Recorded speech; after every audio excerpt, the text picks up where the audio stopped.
अस्सलाम वालेकुम।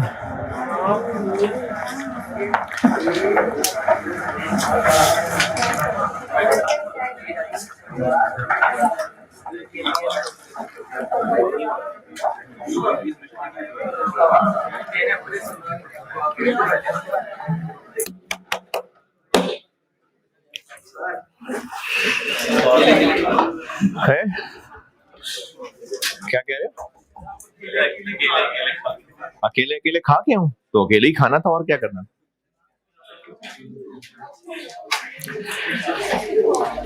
अस्सलाम वालेकुम। दुरूद शरीफ पढ़।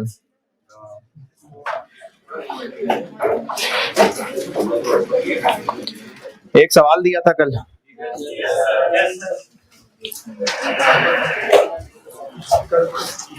मसले होंगे बहुत ज्यादा। क्या नहीं किया?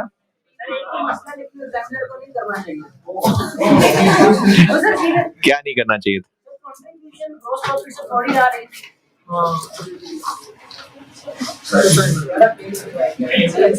है? नहीं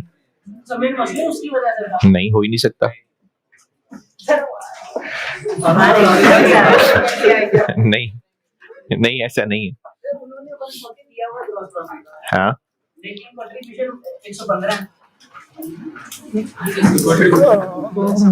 हो ही नहीं सकता। ब्रेक इवन सेल के ऊपर वो 115 होगा।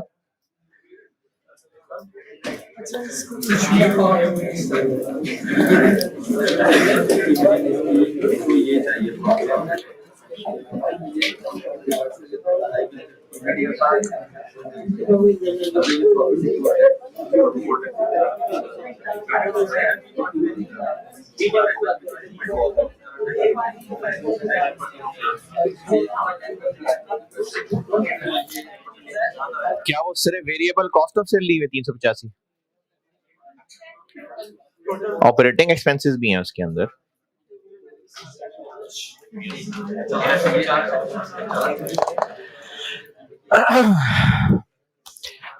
सवाल किया किस किसने? ठीक। और पार्ट बी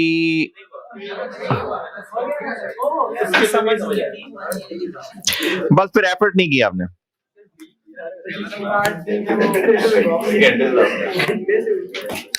बेस्ट एफर्ट की, बस इतना ही था, इससे ज्यादा नहीं है टैलेंट।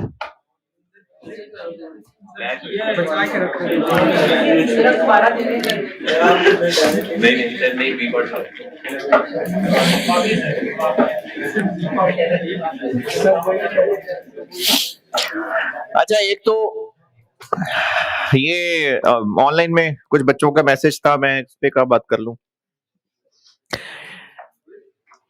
मैंने पहले भी एक क्लास में कहा था कि अब जितना रहता है आप उसकी अभी से ही प्रेफरेंस तैयारी उसी की करें जो अभी कर रहे हैं, और उसमें सुस्ती ना करें, होमवर्क में उसको अच्छा तैयार ही करें, और साथ एक्स्ट्रा टाइम निकाल के पिछली रिवीजन शुरू करें।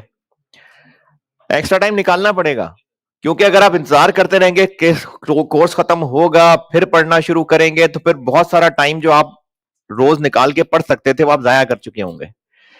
जितने मैंने क्लास वर्क और होमवर्क करवाए, अगर उतने भी कर लिए ना आपने, अगर उतने भी हो गए तो ये बहुत होगा, इतने भी नहीं होने आप लोगों से। तो इसलिए जितने क्लास वर्क होमवर्क किए हैं वो ही कंप्लीट करने की कोशिश कर लें तो काफी है। उसके अलावा और प्रैक्टिस, जितने पास पेपर के सवाल रहते हैं करने हैं तो कर लें, लेकिन प्रैक्टिकली होंगे नहीं आपसे, क्योंकि इतने सारे सब्जेक्ट्स के इतने सारा कुछ है, आपसे इतने भी नहीं होने जितने कह रहा हूं। तो कम से कम टारगेट अपना ये रख लें कि क्लास वर्क और होमवर्क ये करने हैं पूरे, जितने भी कर पाए। सेशन एंड जब मैं करता हूं ना तो आखिर में एक लेक्चर फाइनल एडवाइस का करता हूं कि उसमें आखिरी महीने की तैयारी कैसे, प्रोवाइडेड के वो सुन ही कोई आखिरी महीने के एंड में रहा हो तो फिर तो वो एप्लीकेबल ही नहीं रहेगा।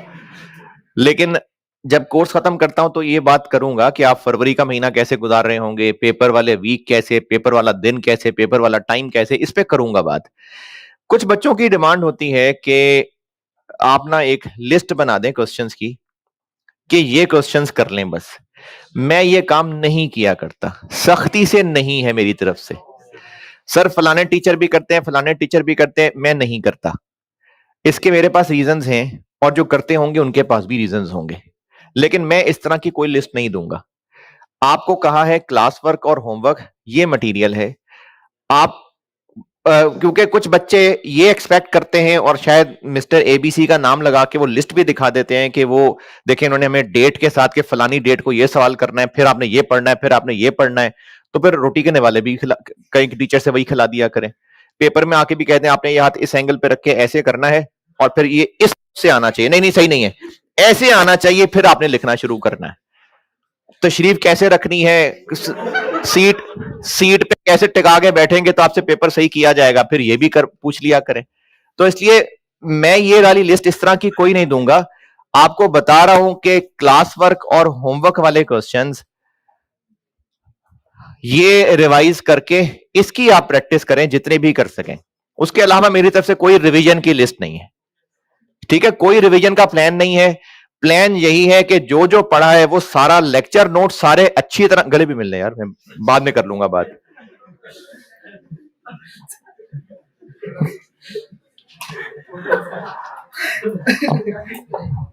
और ठीक ठाक है? बड़ी देर कर दी आने में, खैरियत थी? अच्छा अच्छा अच्छा, सही।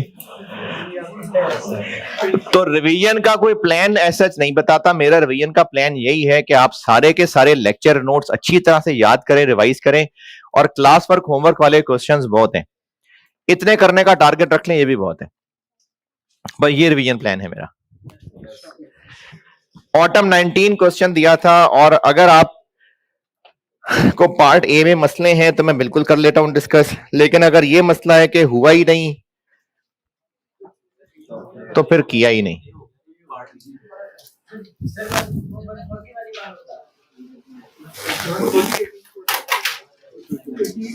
मल्टीपल प्रोडक्ट्स ब्रेक इवन है, यही ना समझ आया हो किसी को?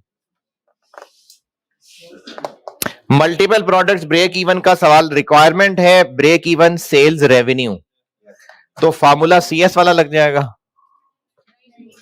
नहीं, मल्टीपल प्रोडक्ट्स में रिक्वायरमेंट देख के नहीं फैसला करना कि फार्मूला कौन सा लगाना है, रेशो देख के फैसला करना है।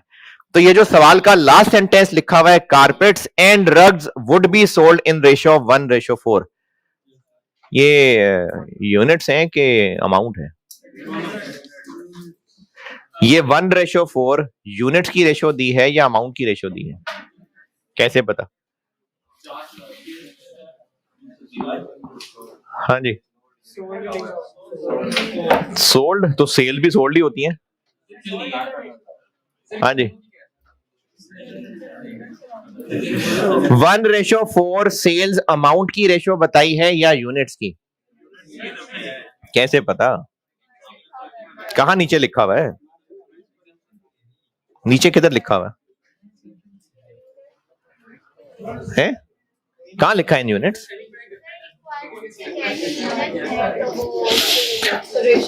अरे नहीं नहीं नहीं, ब्रेक इवन तो रेवेन्यू में पूछा हुआ।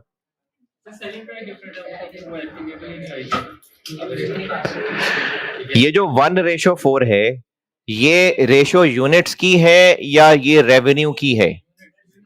कैसे पता यूनिट्स की है? हैं?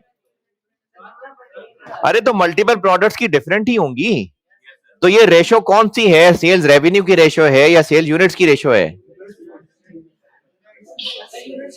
क्यों, कैसे पता यूनिट्स की है? क्या हुआ? हाँ, अरे सेल प्राइस की तो रेशो लेते ही नहीं है भाई, ऐसी बात। वो सेल प्राइस की रेशो नहीं बताई होती, सेल्स रेवेन्यू टोटल। हाय हाय, तो वो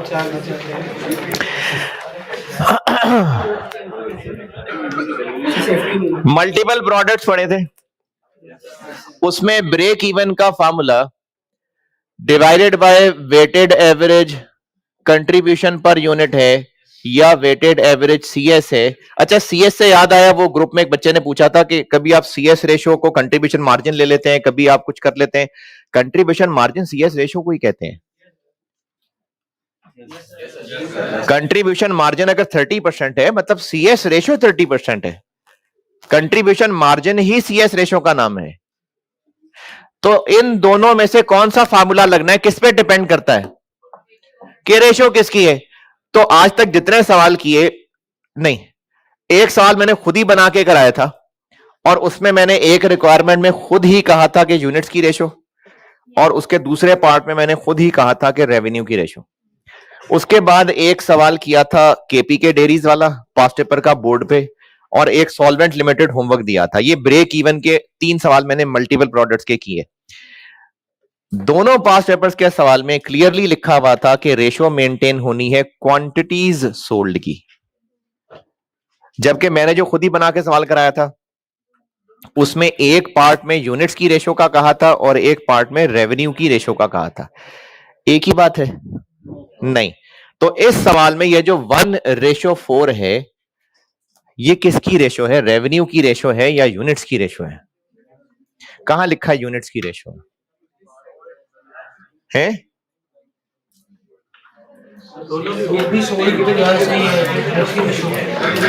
दोनों की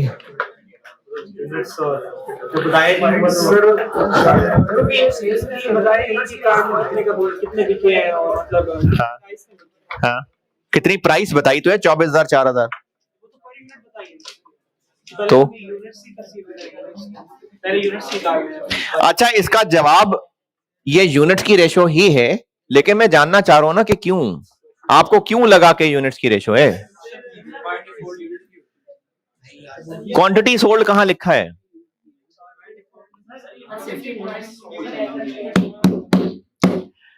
जी, क्यों नहीं होगी सेल्स रेवेन्यू की रेशियो?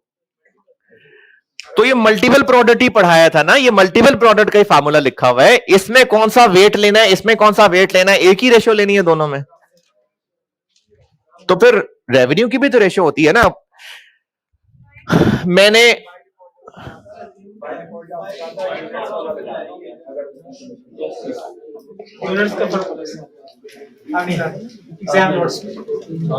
मैंने क्या कहा था?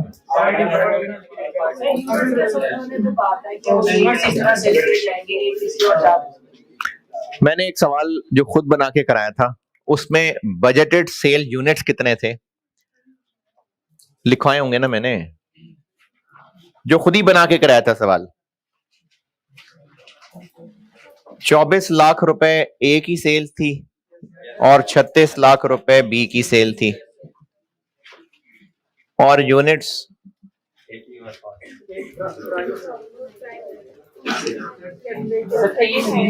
30 और 90,000। इनकी आपस की रेशियो 1:3 की रेशियो है, चाहे 1:3 कह लें, चाहे 25:75 कह लें, और इनकी आपस की रेशियो 2:3 की रेशियो है, चाहे 2:3 कह लें, चाहे 40:60 कह लें।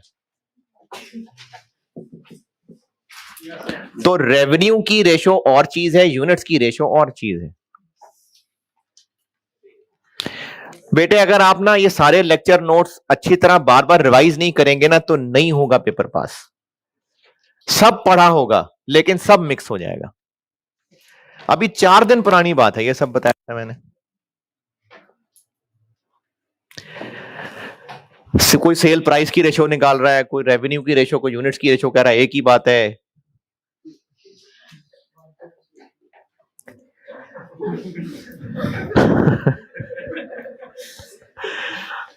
मार्जिन ऑफ सेफ्टी बहुत थोड़ा लग रहा है मुझे आपका।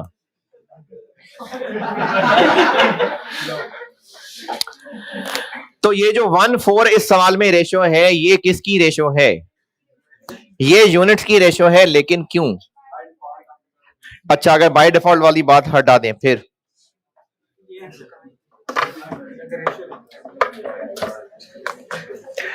हो सकता है कोई बहुत बड़ा मसला ना हो जिसमें मैं बात किए जा रहा हूं, लेकिन मैं चाह ये रहा हूं कि आपको सवाल की वर्डिंग पढ़ के कुछ ना कुछ अंडरस्टैंड तो करना पड़ेगा ना। चलें ठीक है, इसमें मैं ज्यादा टाइम नहीं लगाता। ये जिस तरह से सेंटेंस लिखा हुआ है ना, अगर आप इस सेंटेंस की ट्रांसलेशन भी करने की कोशिश करेंगे तो बात की फील यही है कि यूनिट्स की बात हो रही है कि carpets and rugs would be sold, कि कारपेट्स को बेचा जाएगा, रग्स को बेचा जाएगा इस रेशो में। तो ये फिजिकली उनकी बात हो रही है कि कारपेट्स को और रग्स को बेचा जाएगा 1:4 की रेशो में। हाँ जी, यही रीजन बतानी थी आपको। सिखाने का मकसद, ये सारी बात करने का मकसद ये था कि सवाल की वर्डिंग में अगर खामोशी है तो किसी तरह से जोड़ तोड़ कैसे करें इसकी। तो इसलिए ये यूनिट्स की रेशो है। अब इस यूनिट की रेशो है तो फार्मूला ये लगेगा कि ये लगेगा, ये वाला लगेगा, ये वाला फार्मूला लगेगा, क्योंकि यूनिट्स की रेशो है। सवाल की रिक्वायरमेंट बेशक सेल्स रेवेन्यू पूछा हुआ है, ब्रेक इवन, फिर भी फार्मूला हमें यह लगाना पड़ेगा। तो पहले तो ये यूनिट्स की रेशो की वजह से फार्मूला ये लगेगा, इस पे एतराज। अच्छा, अब अगली बात कि ब्रेक इवन सेल निकालनी है तो टोटल फिक्स कॉस्ट चाहिए, लेकिन मसला यह है कि ये जो आपको बजटेड इनकम स्टेटमेंट दी है इसमें कॉस्ट ऑफ सेल्स में भी और ऑपरेटिंग एक्सपेंस में भी कहीं ना कहीं फिक्स कॉस्ट छुपी हुई है, पता नहीं कितनी। लेकिन सीएस रेशो गिवन होने की वजह से वेरिएबल कॉस्ट हम ढूंढ सकेंगे। तो टोटल वेरिएबल कॉस्ट ढूंढी है, इस टोटल कॉस्ट में से माइनस की है, तो बाकी टोटल फिक्स कॉस्ट निकली है। ये किया है पार्ट ए में, और आपने पार्ट ए में कुछ पूछना है तो पूछे। हाँ जी,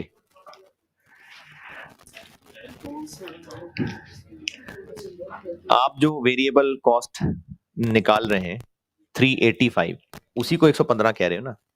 वो 385 इस 360 के अंदर शामिल है।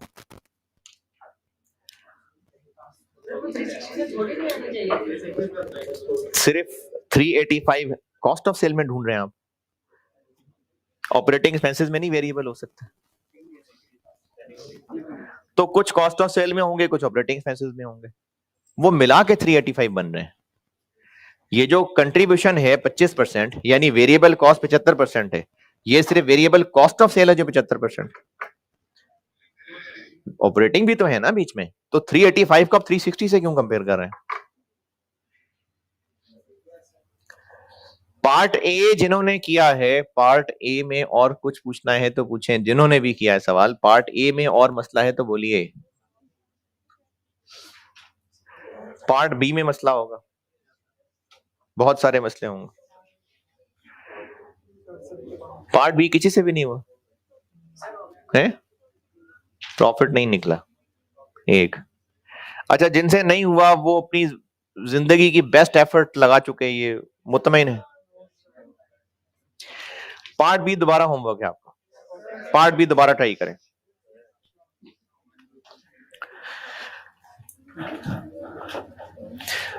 मैंने जब ये टारगेट सेटिंग शुरू किया था तो मैंने 2 पुराने फार्मूले लिख के दिए थे, और ये वही 2 फार्मूले लिखे थे जिनसे ब्रेक इवन के दोनों फार्मूले इजाद किए थे। आए उन दोनों फार्मूलों पे है जी। पार्ट बी का कहां, जो मैंने भेजा था या आई कैप वाला? आई कैप वाला भी सही है, वो एक डिफरेंट तरह से करते हैं। मैंने भी भेजा था इसका सॉल्यूशन। ऑटम 19 का जो होमवर्क दिया था उसका सॉल्यूशन मैंने ग्रुप में शेयर किया था, और ये ऑनलाइन वाले बच्चों के कोर्स पे रखा हुआ है। 2 फार्मूले लिखे थे मैंने टारगेट सेटिंग की हेडिंग देके, और उनके साथ आपको कहा था कोई एक आधी लाइन अंग्रेजी में लिख लें। क्या लिख लें? कि कोई ना कोई डिजायर्ड प्रॉफिट रख के इनमें से कुछ मिसिंग पूछा जा सकता है। ये दोनों फार्मूले मैंने वही यूज किए थे जो दोनों ब्रेक इवन के फार्मूले भी इन्हीं से बनाए थे। ब्रेक इवन अगर यूनिट्स में निकालना हो तो वो यूनिट्स वाला फार्मूला, अगर अमाउंट में निकालना हो तो अमाउंट वाला फार्मूला। इसी तरह से टारगेट सेटिंग के अंदर इनमें से कौन सा वाला फार्मूला यूज करना है, यह सवाल देख के आइडिया होगा। कल जो सवाल किया था वो डिविडेंड वाला, वाशिंगटन लिमिटेड, इसमें यूनिट्स वाला फार्मूला क्यों लगाया था? इन दोनों में से मैंने यूनिट्स वाला फार्मूला क्यों लगाया था? किन दोनों में से क्या बात हो रही है? ये जो मैंने टारगेट सेटिंग की हेडिंग के बाद दो पुराने फार्मूले दोबारा लिखे थे, इनमें से मैंने यूनिट्स वाला फार्मूला क्यों लगाया था डिविडेंड वाले सवाल में? क्योंकि रिक्वायर्ड ही यूनिट्स थे, तो इसलिए यूनिट्स वाला फार्मूला लगाया था। इसी तरह उससे पहले एक छोटा सा सवाल किया था 2 नंबर 3 नंबर वाला, होप लिमिटेड, उसमें भी यही फार्मूला लगाया था। क्यों? उसमें भी यूनिट्स ही पूछे हुए थे, यूनिट्स ही देके यूनिट्स ही पूछे हुए थे। एक पार्ट में यूनिट्स दिए हुए थे, सेल प्राइस पूछी थी, एक पार्ट में यूनिट्स पूछे थे, तो यूनिट्स वाला फार्मूला इसलिए लग रहा था। चलें आप और प्रैक्टिस करते हैं और आप सवाल पढ़ लें ऑटम 2018 क्वेश्चन नंबर 2। बास्केटबॉल के नाम से सवाल होगा, basketball, autumn 2018 question number 2, page 501 पे पैक की बुक में।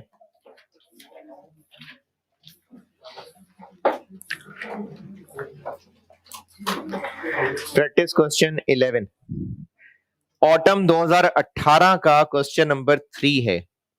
पढ़ लीजिए, मैं करता हूं बोर्ड पे। है तो मैंने क्या बोला? 3 से पहले क्या आता है? हाँ तो 2 है।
किस सवाल में तो भी करते हैं ना डिस्कस।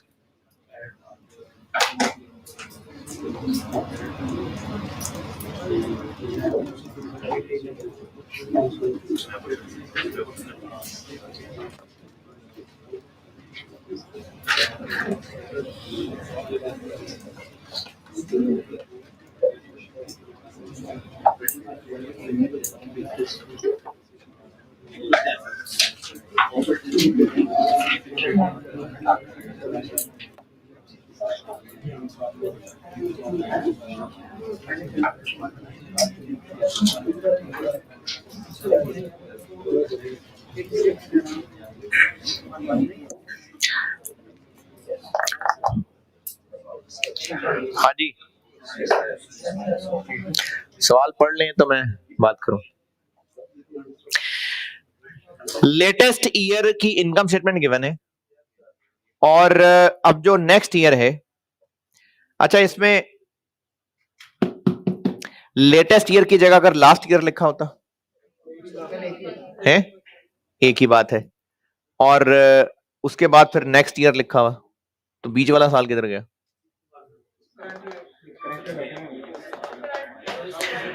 दोबारा इस सवाल में ये जो टेबल बना हुआ है, इसके ऊपर लाइन में लिखा हुआ है लेटेस्ट ईयर। अगर लिखा होता for the last year, latest year last year है जी, हाँ हाँ, तो लेटेस्ट हो या लास्ट हो एक ही बात है ना। और अगली लाइन में लिखा हुआ है फॉर द नेक्स्ट ईयर, तो लास्ट ईयर पिछला, नेक्स्ट ईयर अगला, तो ये वाला किधर गया?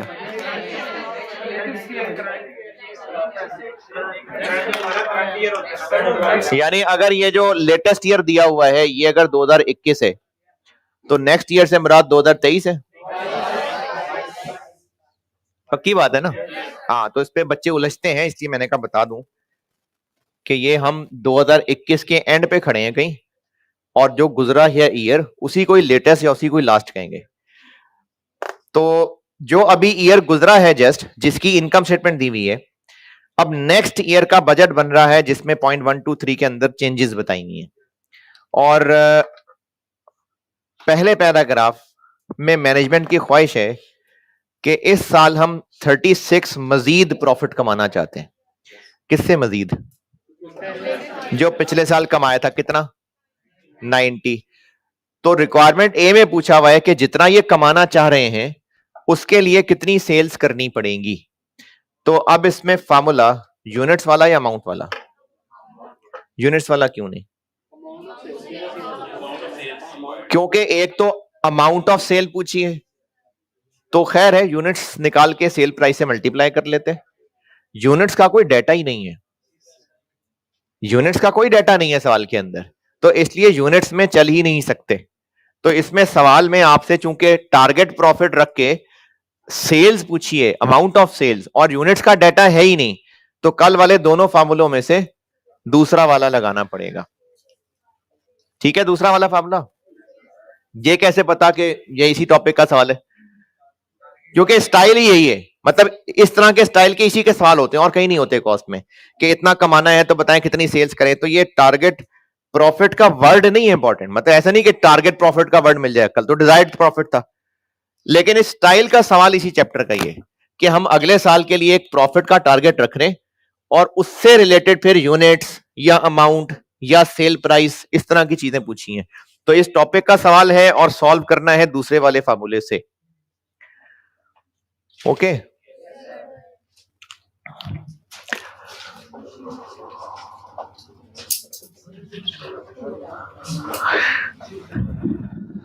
अच्छा सीवीबी में जितना संभल संभल के अच्छी तरह चल सकता हूं मैं चल रहा हूं, लेकिन इसमें आपकी क्लास वर्क, होमवर्क अच्छी तरह पढ़ना बहुत जरूरी है। ये चैप्टर मुश्किल है या नहीं है? है। नहीं करना छोड़ दें फिर।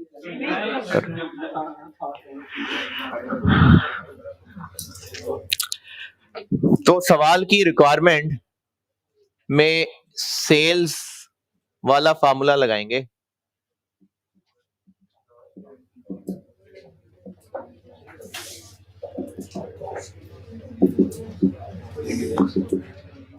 सेल्स फाइंड करनी है,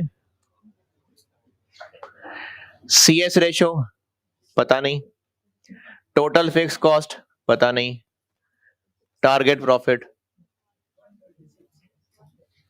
126 लिख दूं इधर?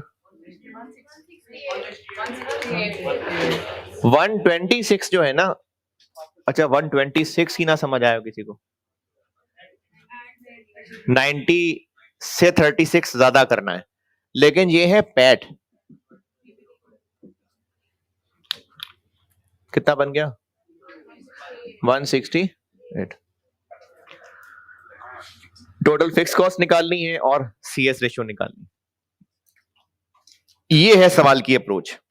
सवाल पढ़ के और ये जो मैंने अभी डिस्कशन की है, इससे ये समझ आ रहा है कि ये अप्रोच है अब सवाल की, ये करने लगे हम। तो कंट्रीब्यूशन मार्जिन यानी सीएस रेशियो निकालनी है और टोटल फिक्स कॉस्ट निकालनी है जी। 168 कैसे आया? क्या करना चाहिए था इसकी जगह? टारगेट प्रॉफिट क्या रखे?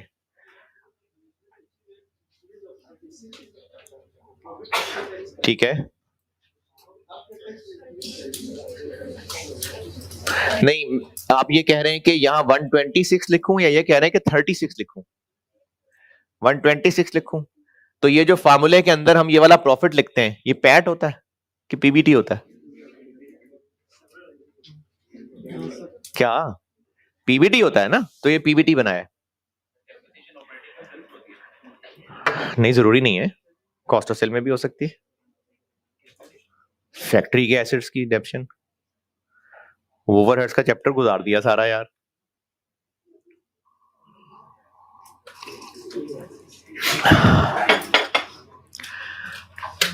ये ऐसे करना है।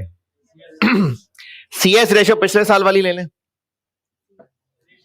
नहीं, क्यों पिछले साल वाली नहीं चलेगी?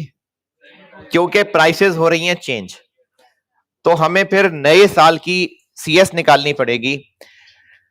ऐसा ही मैंने एक 2019 वाला सवाल भी किया था परसों शायद, उसमें मैंने दो तरह से बताया था, 100 रुपए लेके चलने या फिर पिछले साल की टोटल दी हुई थी, उन्हीं टोटल को ही मैंने इग्नोरिंग वॉल्यूम चेंज यूज किया था।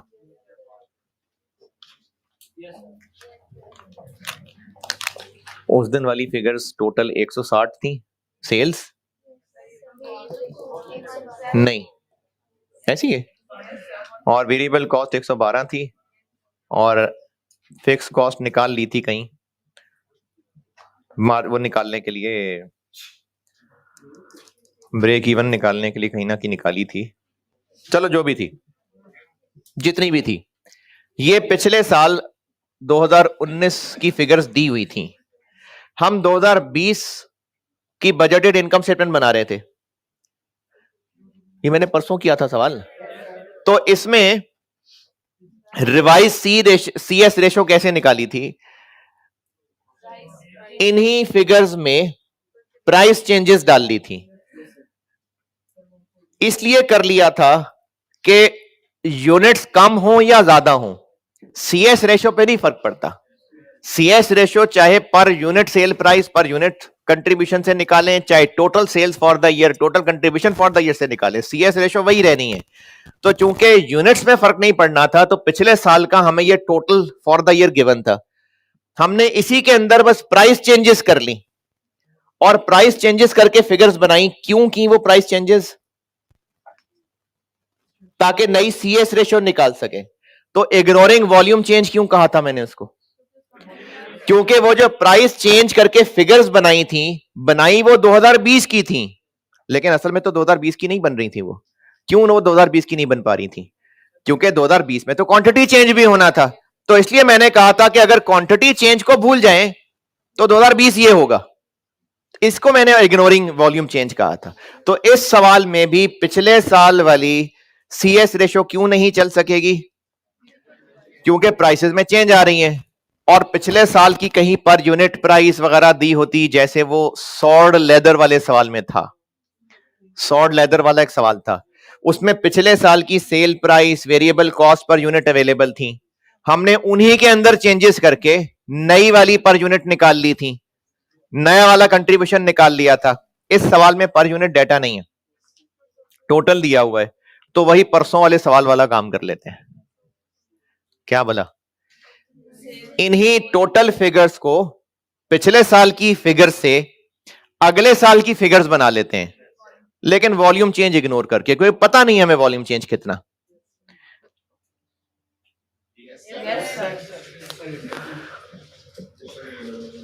तो हम लोग इग्नोरिंग वॉल्यूम चेंज सिर्फ प्राइस चेंज डाल के नई वैल्यूज निकाल लेते हैं ताकि नई सीएस रेशो निकल सके।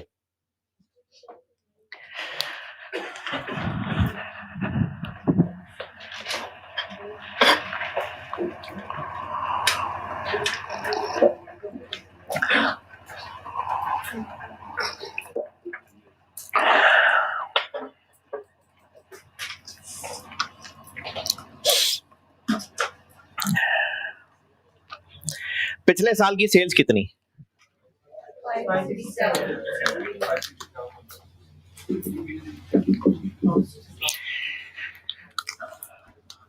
अगर वॉल्यूम यानी यूनिट्स उतने ही रहे तो अगले साल की सेल्स कितनी होगी? अच्छा, हम ये अगला साल पिछला साल वो मैं ना इसको ऐसे ही कह देता हूँ, ये 2021 है, बल्कि अब तो 2022 भी गुजर गया। ये 2022 है, हम 23 करने लगे, तो ये 22 की सेल्स दी हुई है। 22 में कितनी सेल्स थी? 560। 23 में क्या चेंज आएगी इसमें? Point number 1। पॉइंट 1 में काफी कुछ है, तोड़ तोड़ के बताता हूं। एक तो कहा हुआ है कि सेल प्राइस हम बढ़ा देंगे 8%, फुल स्टॉप,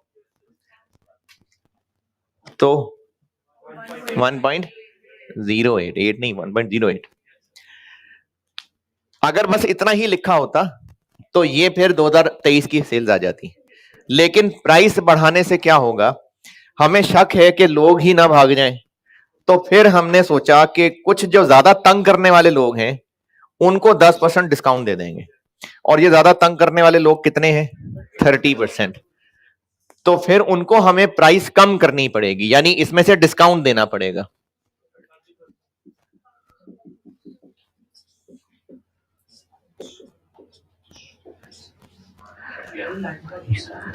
ये क्या किया? ये सेल होती, लेकिन इसमें से 30% लोगों को इतना डिस्काउंट देना पड़ेगा। क्या क्या?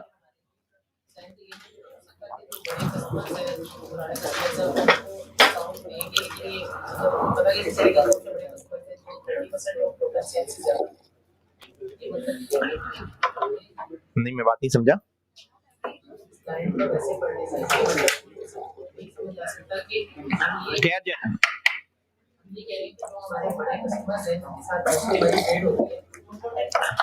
ठीक है,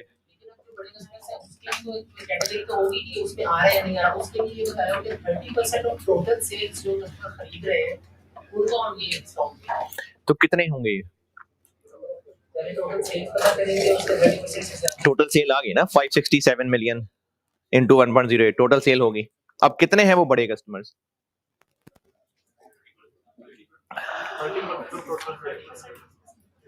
भाई पूछ रहा हूं ना, कितने हैं वो 30 बड़े कस्टमर्स? अच्छा, वैसे बताऊं, 3 से ज्यादा तो वैसे भी नहीं हो सकते। 3 से ज्यादा तो वो हो भी नहीं सकते ना, 3 से ज्यादा तो हो नहीं सकते। कितने? 2 होंगे, 3 होंगे, 1 होगा। कितने करने?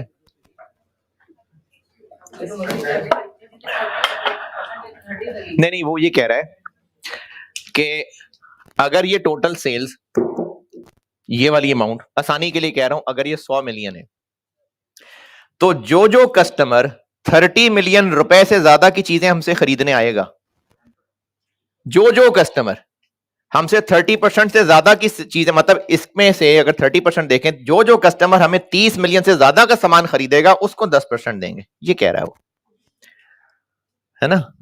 तो कितने होंगे लोग ऐसे? कहां है 3?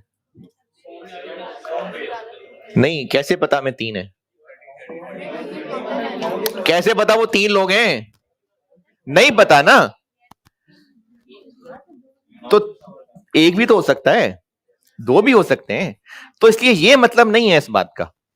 इस बात का मतलब ये है कि एक बड़ा, जिसको हमारे बड़े कस्टमर्स हैं, हो सकता है उनमें से एक ने 3 मिलियन की चीजें खरीदी हों, ये हमारा पुराना बड़ा कस्टमर है। एक ने हो सकता है 7 मिलियन की चीजें खरीदी हों। उसके अलावा छोटे मोटे कस्टमर को 50 रुपए की चीज ले गया, को 1.5 लाख की चीज ले गया, ये सब छोटे छोटे कस्टमर्स हैं।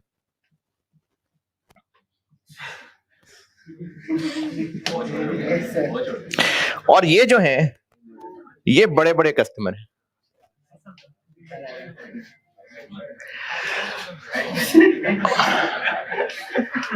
तो ये जितने भी लोग हैं, लेकिन जो बड़े कस्टमर्स हैं, उन बड़े कस्टमर्स की सेल 30 मिलियन है। यानी इन टोटल सेल्स में से 30 मिलियन इन लोगों की सेल्स का टोटल करके हैं, और बाकी 70 मिलियन इन छोटे छोटे से लोगों की सेल्स है। तो ये मतलब है इस बात का कि वो लोग जो इस क्लास में फॉल कर रहे हैं, जिनका टोटल इतना बनता है, तो उन लोगों को हम 10% डिस्काउंट दे देंगे। यानी ये एक बंदा जो 30 मिलियन की चीजें खरीद रहा है वो नहीं, कितने बंदे हैं पता नहीं। तो ये मतलब है इस बात का कि वो कैटेगरी जो कि टोटल की 30% के बराबर है, उनको हम 10% डिस्काउंट देंगे, बाकियों को नहीं देंगे। ये लाल वाला ब्रैकेट आया समझ के नहीं? 5.9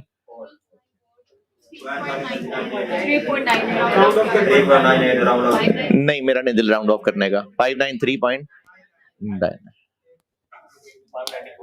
नहीं दिल मेरा 594 का बस। ठीक,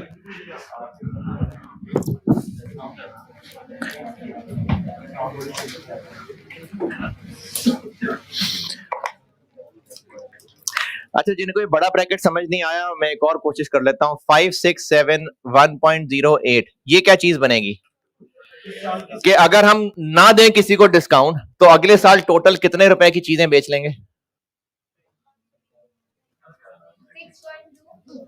612.36।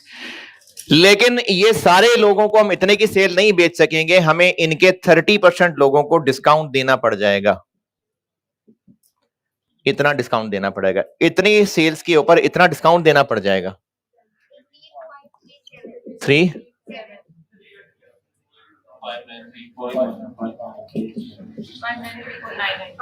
अगर प्राइस महंगी करें तो इतने की सेल्स करते, लेकिन हम इतनी की सेल्स नहीं कर पाएंगे क्योंकि कुछ ट्रेड डिस्काउंट देना पड़ जाएगा। तो जितना डिस्काउंट देना पड़ जाएगा वो माइनस, तो फिर इतनी सेल्स बन रही है। 70% पे ये और 30% 9.9 करती कैसे? 567 into 1.8 into 70% plus 70% और 30% पे 90 करते हैं। ठीक, 593.99 कर क्या रहा हूं मैं? ये CS रेशियो निकालने लगे तो और लिखनी है फिर वेरिएबल कॉस्ट। वेरिएबल कॉस्ट दो तरह की हो सकती हैं, इनफैक्ट हैं। ऊपर टेबल में आपको दो जगह वेरिएबल कॉस्ट लिखी नजर आ रही है, एक कॉस्ट ऑफ सेल्स में भी है और एक ऑपरेटिंग में भी है। कॉस्ट ऑफ सेल में कितनी है? 60%। अच्छा, वो जो 60% है कितनी है टोटल? 400 मिलियन। इन्होंने महंगा हो जाना है इतना,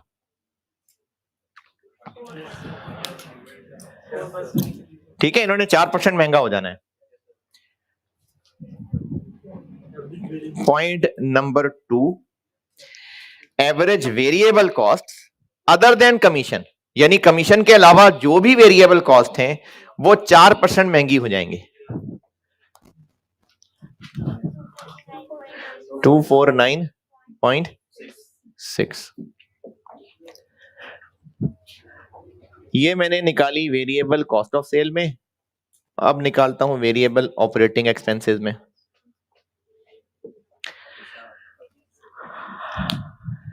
इनको तोड़ना पड़ेगा दो हिस्सों में, कमीशन को अलग और अदर्स को अलग।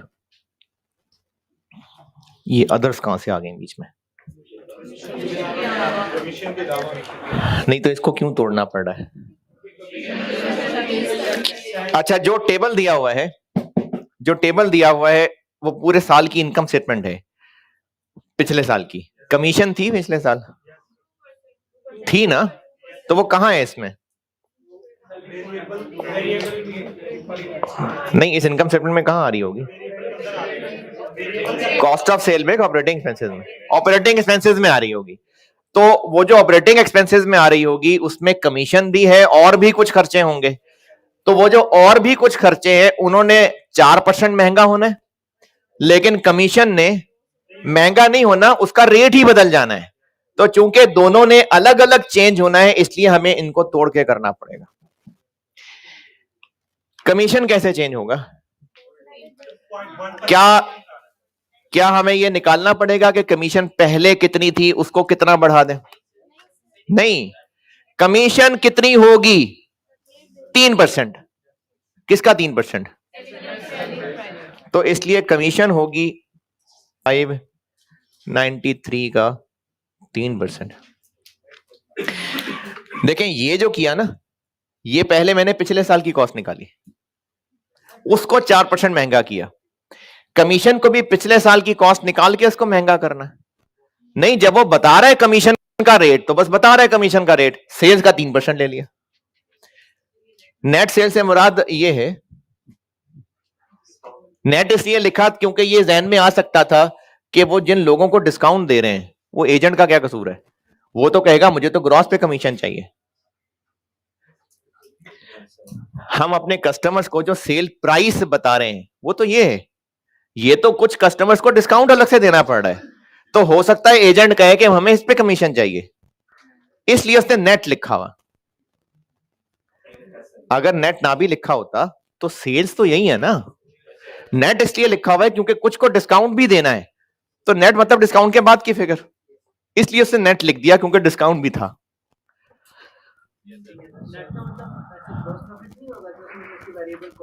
नहीं नहीं नहीं नहीं, ग्रॉस प्रॉफिट को नेट सेल्स नहीं कहते,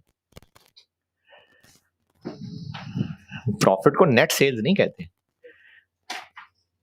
नेट सेल्स, सेल में से रिटर्न माइनस करने को नेट सेल कह सकते हैं। ट्रेड डिस्काउंट माइनस करने के बाद जो आ रहा है उसको नेट सेल्स कह सकते हैं। कॉस्ट माइनस करने के बाद को नहीं नेट सेल्स कहेंगे, वो तो सेल्स रही नहीं, वो तो प्रॉफिट बन गया। कमीशन पिछले साल की क्यों फिगर कैलकुलेट नहीं की?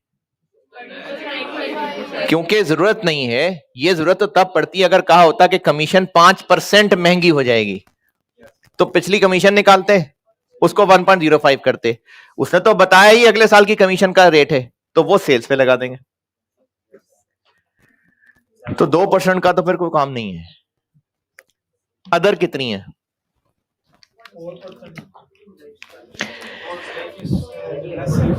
चले ठीक है, अदर को मैंने 1.04 बढ़ा दिया, है कितनी है?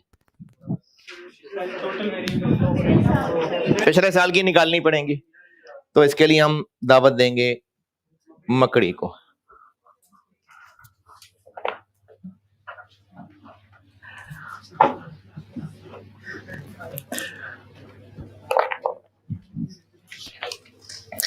ये चीजें आगे ना अभी एक दो लाइनें, क्योंकि खत्म हो गया, अब कंट्रीब्यूशन निकलनी है, सीएस रेशियो निकलनी है, तो 2 लाइनें छोड़ के ये मकड़ी को जगह दे दी।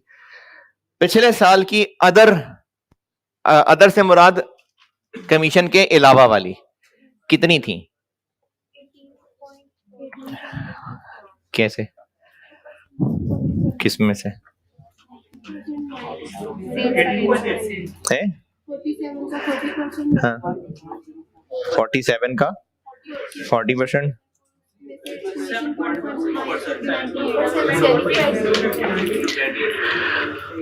अच्छा, ये मैं एक लाइन में तो लिख देता हूं, लेकिन इसके वैसे टुकड़े करके भी दिखा देता हूं। 47 मिलियन पिछले साल की ऑपरेटिंग कॉस्ट थी। इनमें से वेरिएबल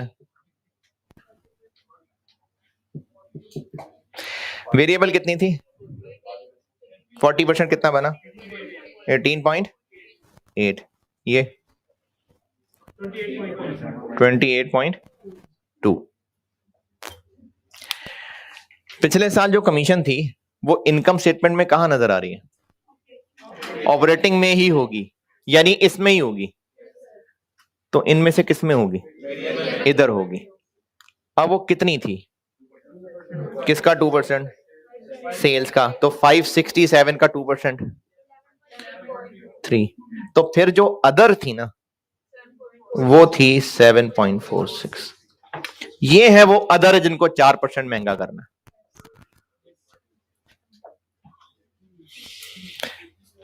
हाँ जी, टू इजी। 2% सवाल में दिया हुआ है, जहां से 3% आया, से थोड़ा सा इधर देखेंगे तो 2 नजर आएगा।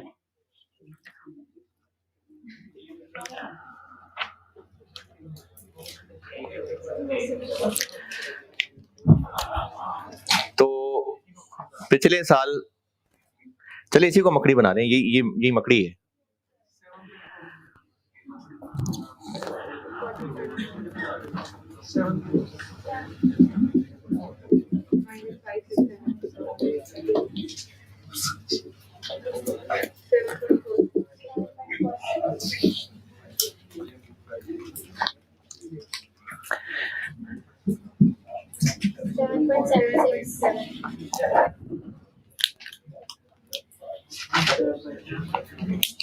कमीशन कितनी बनी? 17.6।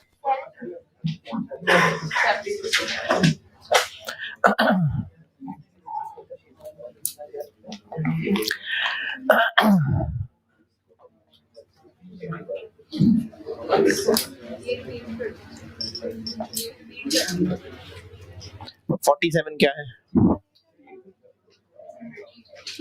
पिछले साल की इनकम स्टेटमेंट में आ रहे हैं।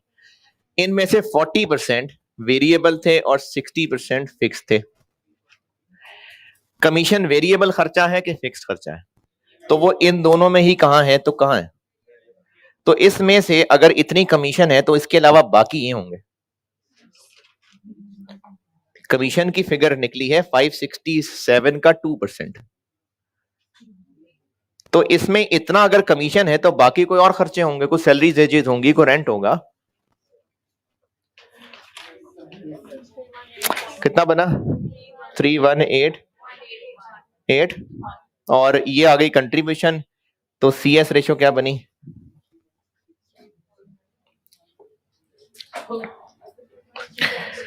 50.67।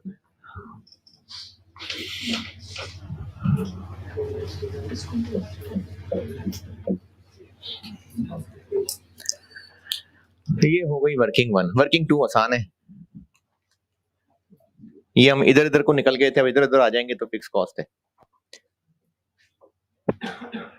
फिक्स्ड कॉस्ट ऑफ सेल्स कितनी थी? नहीं, total fix cost last year कितनी थी?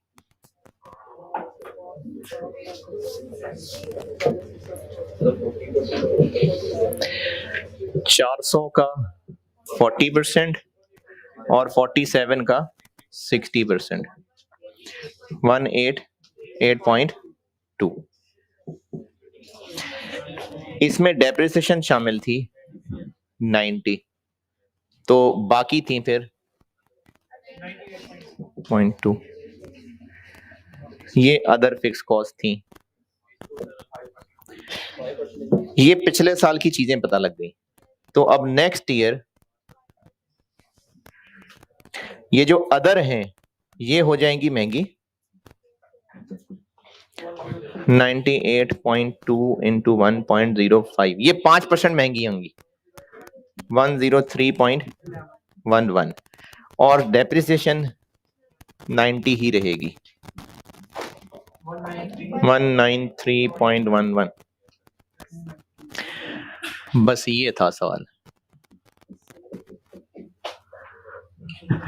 तो यहां से टारगेट सेल्स आ जाएंगी।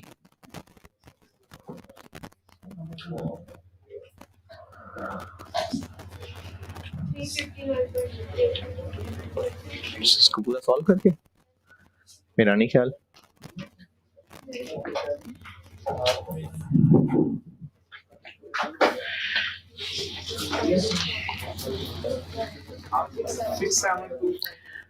$672.84।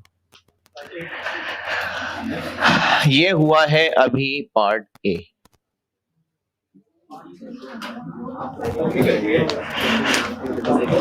अब आते हैं 2 नंबर के पार्ट बी पे। करें नोट करें।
क्या क्या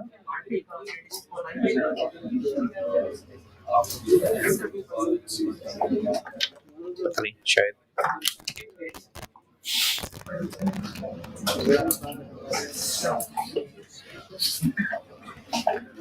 नहीं।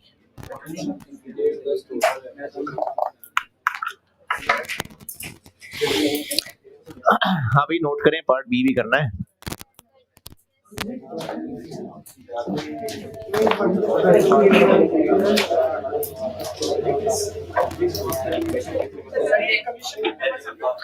कितने परसेंट तो देख लो सवाल में। हाँ,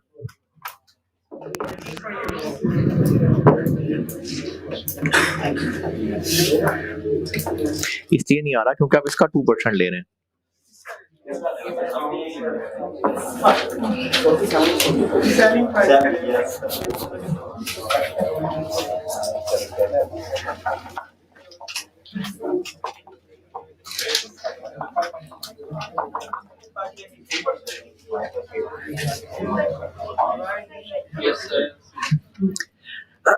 पार्ट बी क्या करना है? पार्ट बी में यह बताना है कि कितने परसेंट प्रोडक्शन ग्रो करनी पड़ेगी है, कितनी प्रोडक्शन कैपेसिटी यूज करनी पड़ेगी। पिछले साल कितनी यूज कर रहे थे? 70%। तो अगले साल कितनी यूज करनी पड़ेगी? क्या करें? है बताएं किसकी रेशो क्या करूं? 567 ये है, 672.84 ऐसे करेंगे।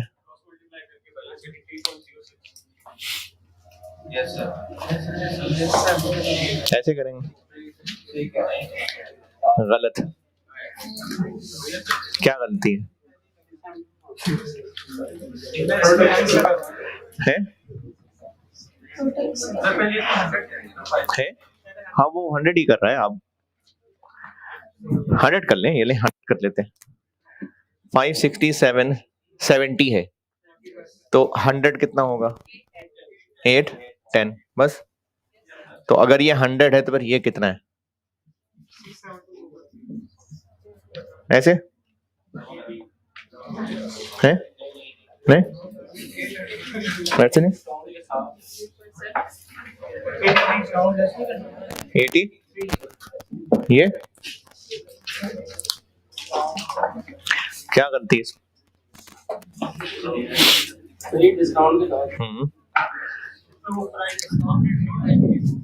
हमने क्या करना है?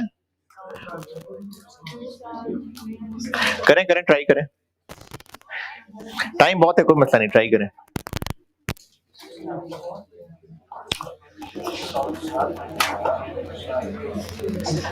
अच्छा, जो ये ट्राई कर रहे हैं कि इसका आंसर 83 आता है कि नहीं आता, वो आएगा। ये ना ट्राई करें कि इसका आंसर 83 आ रहा है, हाँ 83 लिखा हुआ है, ये गलत है।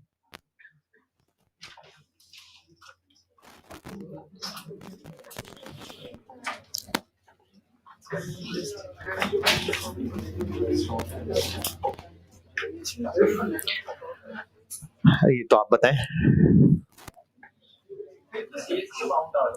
है, सेल तो यूनिट्स नहीं पता ना।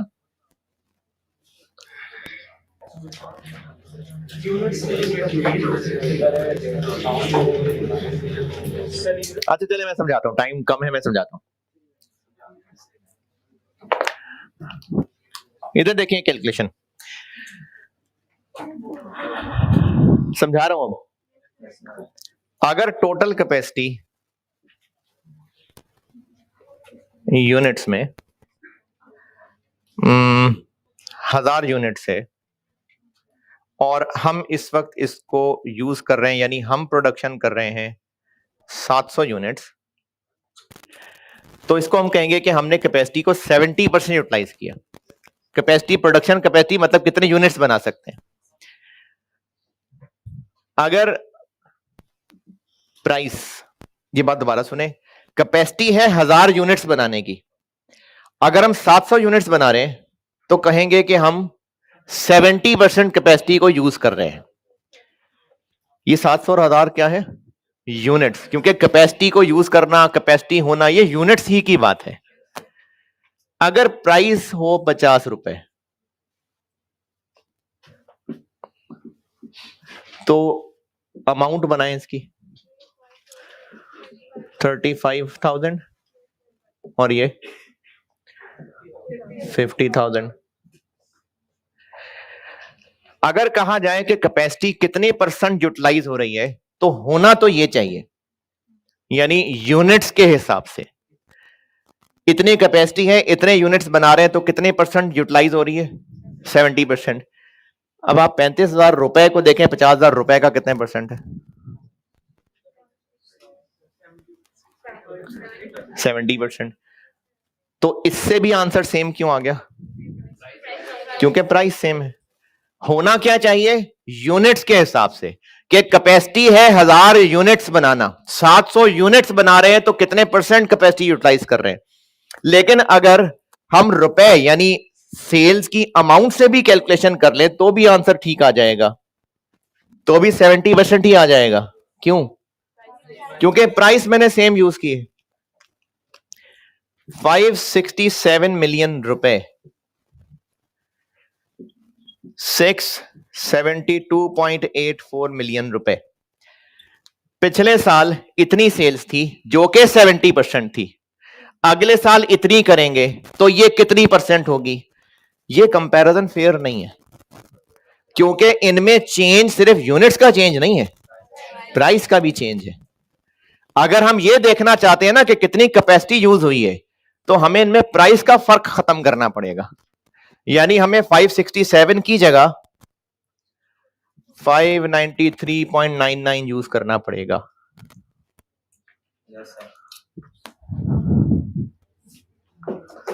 ये करना पड़ेगा।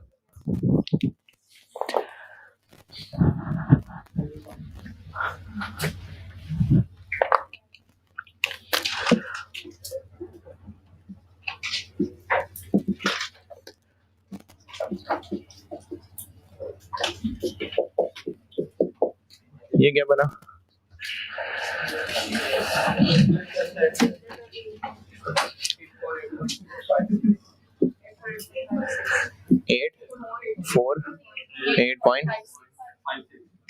ये टोटल कैपेसिटी है, और नेक्स्ट ईयर में कैपेसिटी यूटिलाइजेशन कितनी हो जाएगी, यानी अगर हम इतने रुपए की सेल करेंगे तो ये इसका कितने % होगा।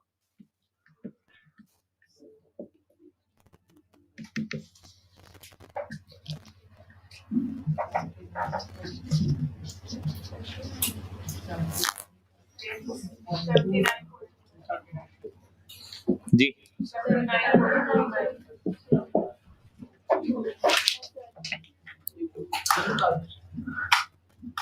ये कुछ टूटा टूटा सा लग रहा है।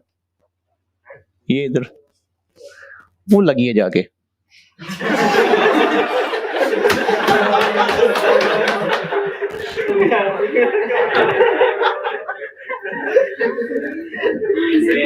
है ना?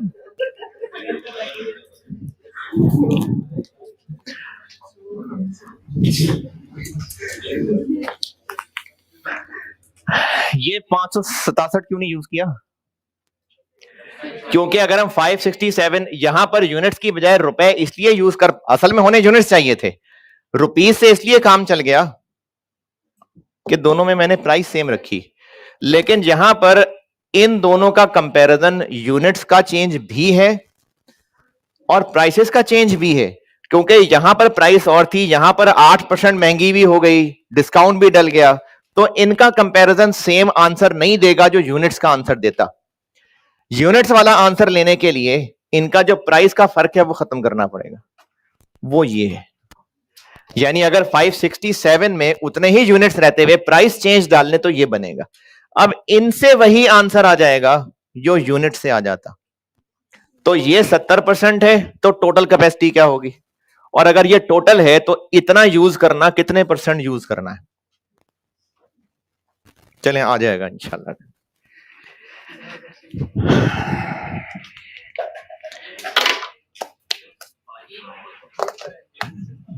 यही सवाल होमवर्क।